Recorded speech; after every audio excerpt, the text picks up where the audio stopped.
Okay, actually, you can see here that the distances between the two mechs is extremely close. I mean, it's dangerously close. We did at some point, and probably should do it now, emphasize that when you're this close, your damage is going to be extremely lethal. And we did have, and sometimes we forget, right? We always forget that when you're half range or less to a target, you should get a bonus. And that's kind of like what we're looking at right here, namely because we're so close. How close actually are we? We're within the color band, which is halfway for most weapons. So if we were actually, I think we have to roll for no, I believe it's the right side's move. Yes, the blue did move last time. Alright, so the red team moves, and the only one they don't have anybody stopped, I don't think. They're all moving. So the Phoenix Hawk has the ability of jumping, and he is probably going to jump, I think a distance of, is it 5? 4. So he can jump 4, or he can move 4, or I think he can actually do one or the other. I mean both. He can move and then jump. So, and then this brings up that other topic of when you face a mech's backside, its rear or its flank, are you going to get more damage because the armor's weaker? Well, we don't really have a facing armor. We assume that the armor is the same all the way around the mech. Because I suppose it would be. In this era, you could be attacked from any direction. So you really have to be anticipatory or anticipating the fact that you're going to be shot in the back. And sure enough, our Phoenix Hawk, being able to run and jump in a single move provides for quite a bit of huge benefit. Now the Griffin's also moving, by the way, so he doesn't get Overwatch shot. So you have to imagine what's happened is the Griffin's moving, gets to that point, and then the Phoenix Hawk is moving, and it gets to only that. So you can tell it that these guys haven't moved yet. So the Phoenix Hawk, through radar or whatever, or visual, knows this Griffin is coming here, and he's like, well, I'm obviously outclassed by this guy, so I'm going to get to this point and go whoosh, right? Which I suppose is to say the rules might be in error. Jumping from a standstill is one thing. Jumping from a move is another. So, we'll just assume for now that you can jump after or during your move.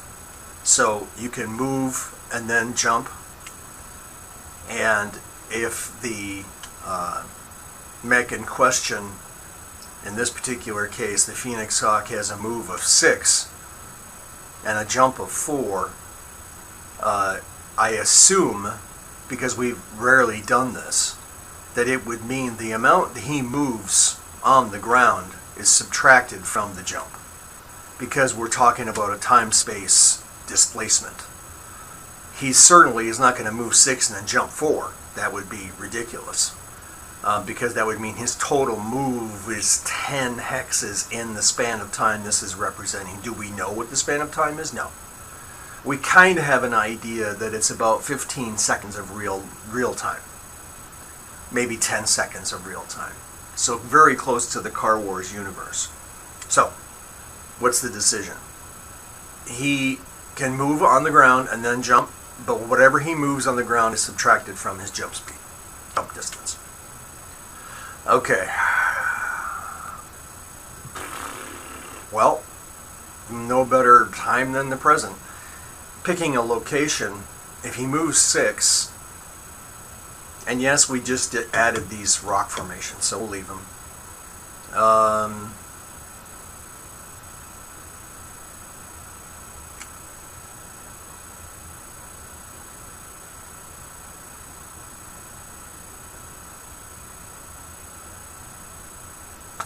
This brings up an interesting question. The Phoenix Hawk.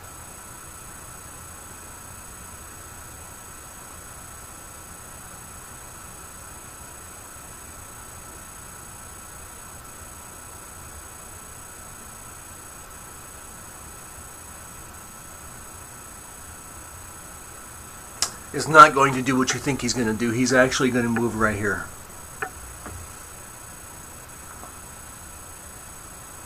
Is that a melee? Unfortunately, no. The Phoenix Hawk did not have, in the span of time this represents, he doesn't have the space, he doesn't have the movement distance to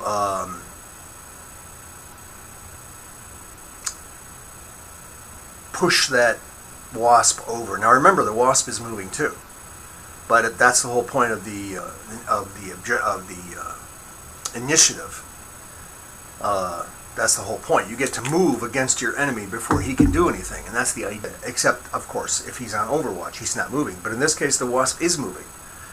But now the Phoenix Hawk is just simply getting to that advantage point. I don't know if you, just because you're in the neighboring hex, I don't think it's a melee.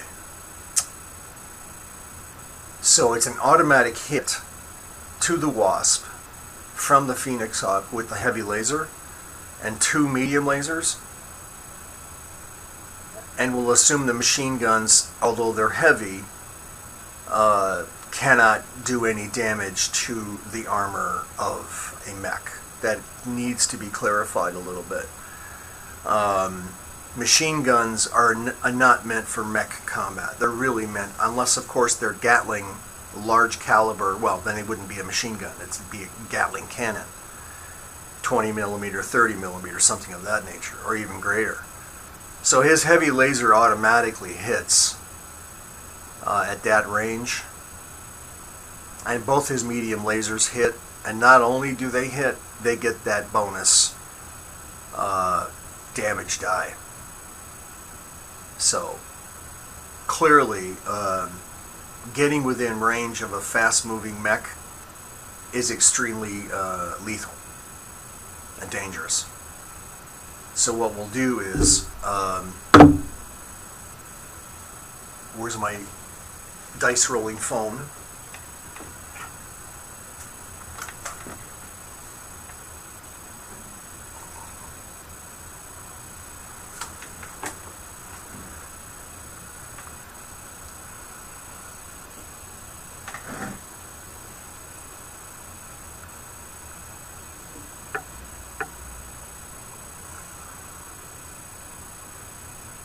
I'm showing you this because it's a really cool app. I just love this app. It makes it so much easier. There's no more dice roll. Alright, so we're going right for damage. Heavy laser to a light mech.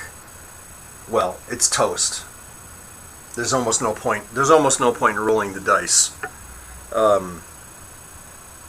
That Wasp is just toast, because the heavy laser, heavy to medium to light, is 3 dice by itself plus a die. So 4. Okay, so let's just do it anyway, right? All right, so let's just add. We'll add 4 dice. Okay, so we're going to add 4 dice, and the medium lasers are each doing medium to light is 1 dice, 2 dice. So 2, 4. I'm sorry, plus the die damage for range is 3 and 3. So 1, 2, 3, 1, 2, 3.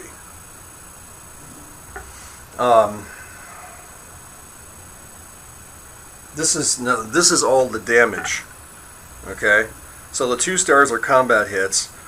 The 2 red fields or code are movement hits, and the 4 colors are armor hits.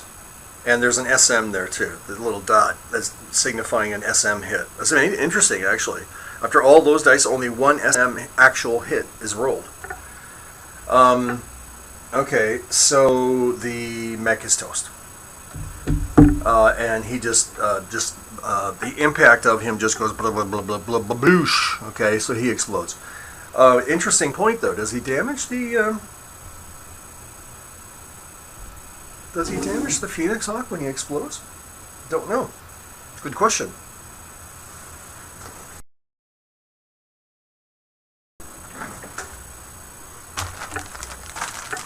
And believe it or not, it's actually very difficult to find some of these colors.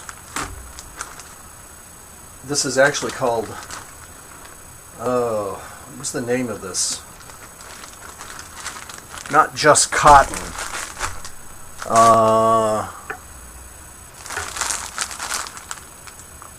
It's wool roving. Wool roving is the name. Of course, the white can be cotton, simple, or just stuffing for a pillow or a dog toy or something of that nature. Doesn't matter. But the black and the red and the gray, they are all called roving. And what we were saying earlier was the... actually, I like that shot. I'm going to take a picture.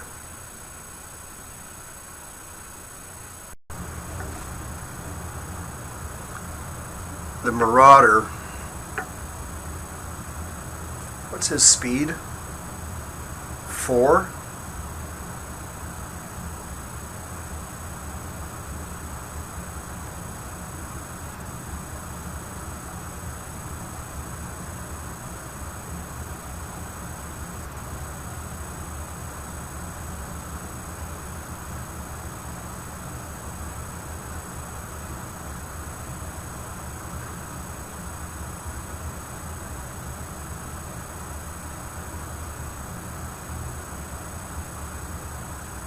Marauder's going to actually just move right here.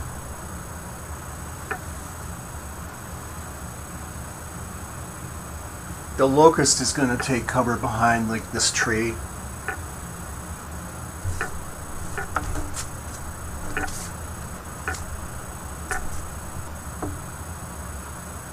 And the Thunderbolt's going to stay he's going to go stationary.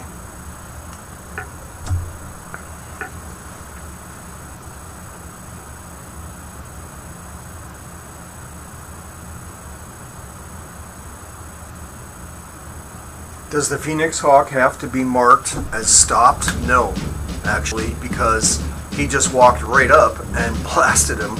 He could actually still be classified as still moving. So there's that. Okay, we'll come back with another action.